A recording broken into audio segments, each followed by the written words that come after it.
Thanks, guys. Cody Goodwin here in the Daily Iowan TV Sports Studio. We got plenty on tap to get to tonight. Daily Iowan baseball beat writer Ryan Rodriguez is waiting in the wings to break down this weekend series in Ann Arbor. But we start the program with the best of the rest going on from the world of sports. Our own Daily Iowan TV Sports Josh Bolander has our Weekend Rewind.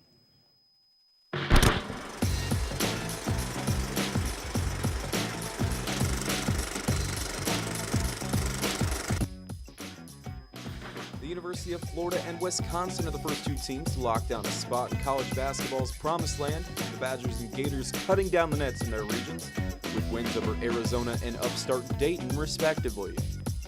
Professionals make noise in the hardwood as well, but for the Philadelphia 76ers, the headlines weren't exactly flattering heading into yesterday's game. The Eastern Conference bottom feeders snapping their NBA record-tying 26-game losing streak with a 123-98 victory over the Detroit Pistons. And finally, Northwestern football players won't take the field until August, but for several members of the team, their biggest victory of the year has been taking place off the field. The leaders of a group trying to unionize will take their case to Capitol Hill this week in hopes of protecting last week's landmark ruling. And that is the best of the rest. Thanks for that, Josh. And as we mentioned earlier in the program, Iowa baseball in the rubber game of a three-game set with the Maize and Blue of Michigan. And despite a late rally, the Hawks falling in Ann Arbor, the final score in this one 6-5. Taylor Zutenhorst, going 3 for 5 in this one. Impressive stuff there in defeat from the Iowa right fielder. And the always impressive Ryan Rodriguez now joins us here in the studio, Daily Iowan baseball reporter. Ryan, a great start to the 2014 season for Rick Heller's squad.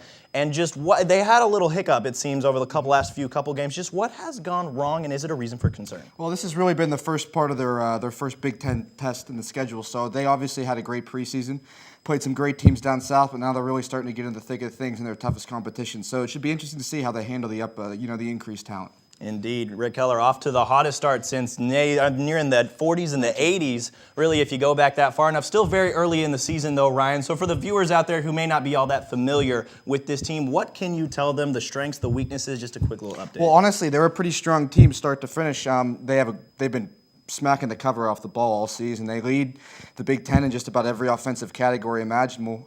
Maybe the most impressive thing is they only hit 2 home runs all of last season, and they've already hit 6 this year, which is insane.